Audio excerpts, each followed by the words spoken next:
نحمده ونصلی علی رسولہ الکریم اما بعد فاعوذ باللہ من الشیطان الرجیم بسم اللہ الرحمن الرحیم۔ جی دوستو، آج میں بیان کروں گا نبی پاک صلی اللہ علیہ وآلہ وسلم کی سیرت مبارک۔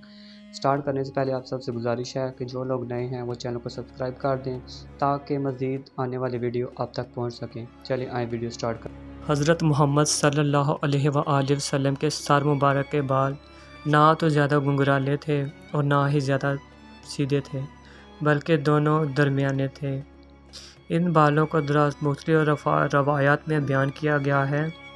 کانوں تک تھے، کانوں کے نفس تک تھے، کانوں کی لو تک تھے، شانہ مبارک کے نظیر تک تھے، شانوں تک تھے۔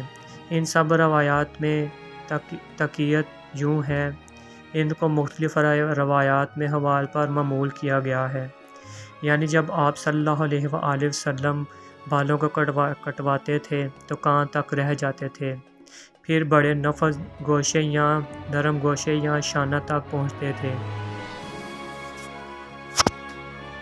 آپ صلی اللہ علیہ وآلہ وسلم دو صورتیں بطور مانگ نکالا کرتے تھے۔ آپ صلی اللہ علیہ وآلہ وسلم کی داڑھی مبارک گھنی تھی اور کنگھی کرتے تھے۔ آئینہ دیکھتے ہی اور سونے سے پہلے آپ صلی اللہ علیہ وآلہ وسلم آنکھوں میں سرما 3 بار ڈالا کرتے تھے۔ آپ صلی اللہ علیہ وآلہ وسلم مونچھ مبارک کو کٹوایا کرتے تھے اور فرماتے تھے کہ مشرق کے مخالفت کرو، یعنی کہ داڑھی کو بڑھاؤ اور مونچھوں کو کٹوا دیا کرو۔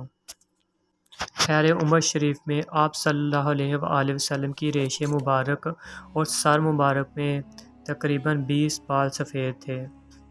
گلے اور ناف کے درمیان بالوں کے ایک باریک خط تھی اور اس کو مبارک اور پشت مبارک پر بال نہ تھے۔